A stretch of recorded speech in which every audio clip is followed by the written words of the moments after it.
Now, the So 2038 problem is often compared with Y2K, also known as the year 2000 problem. And I feel like a lot of people sort of, I've seen discussions about the year 2038 problem. People sort of undervalue the problem because of what people in the general public saw with Y2K, where a lot of people saw the end result where a lot of work had gone into fixing it. So people now assume that nothing ever actually happened there. yeah, that's sort of paradox, huh? Where you spend so much effort and go into all the code and review it and fix things. And um, after you have spent all of this effort, you did everything keeps working. Mhm. Very nice. Yeah, it's like every day you take out your toothbrush and brush your teeth, and what's this effort for? The teeth are fine, so nothing ever happened to your teeth. So yeah, I think it could have been worse if no effort had ever been spent. I, And I think that's only part. one aspect. Oh, go on. 1999 was a different time. There was no iPhone and no Raspberry Pi.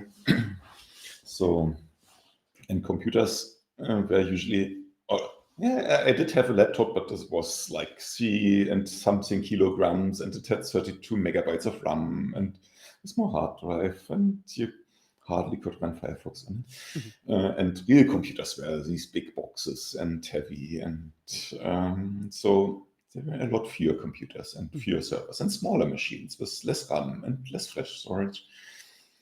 So you had smaller programs with less code and even less coders. There's over twice the number of software developers these days. And so all that means there's a lot more code and more involved code and more code that you didn't write yourself because other people wrote it, and the whole open source thing took off since the 2000s.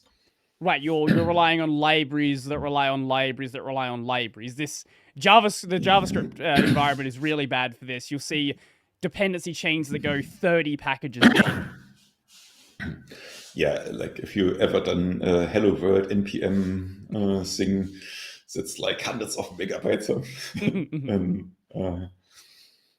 there's a lot of code from other people in there, and you didn't review that, so you don't know if there's an issue in there.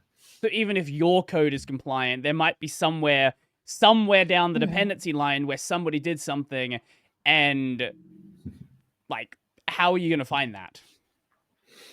Yeah, exactly. So you need to take all the source code and somehow review it. But yeah, there might be some automatic ways because it's made to be machine readable. That's the nice thing about source code.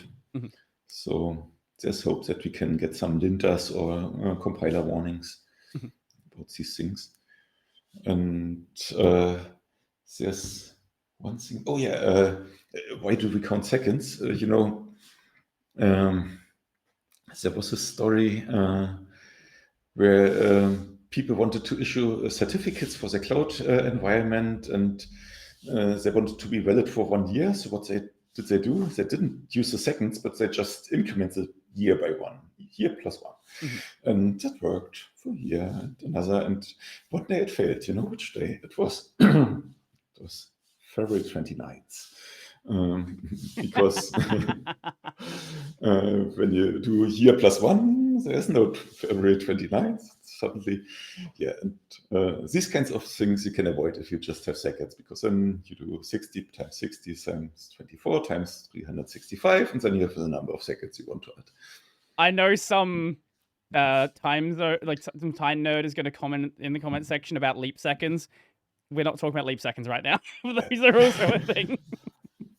Yeah, there was also, I remember an issue in the Linux kernel when a hosting provider thought, we measured power usage went up at this moment because all our servers had this leap second issue. And you need to reboot it once to get back to normal. That was a decade ago or something. One of the other problems that didn't exist when Y2K rolled around is devices were far less interconnected. So it's not just that there were less devices, it's, oh, you might have had a device, but that device was offline, that device was just its own thing. Now, you might have a laptop that's connecting out to, 20 or 30 different servers all at once, and all of those are also important to make sure things are still working as well. Yeah, exactly. In 2000, I had a dial-up modem with 56 kilobit, and I dialed in, fetched my mail, and went out again to not incur charges per the minute. And that was a very different time to use the internet. So yeah, and only the happy ones had DSL. I think part of why people undervalue this as a problem is because of how sort of extravagant some of the reporting on what would have happened was. Planes were going to fall out of the sky, nuclear bombs were going to be launched because the computing systems would just malfunction. Like, things that just were not possible with how those systems were built. Like, a plane wasn't going to fall out of the sky if the GPS system broke. Because of that, people now assume, maybe now it's going to be different, but people assume that because the worst things didn't happen, nothing happened. But things did actually happen that weren't patched. There are some small video rental stores, for example, that sent out late fees that were hundreds of thousands of dollars because, you didn't return it since 1901. Yeah, so something did happen, but yeah, machines were less interconnected, and maybe there were still more humans in the loop these days. If you have AI and it's not trained on these kinds of things, because why should it?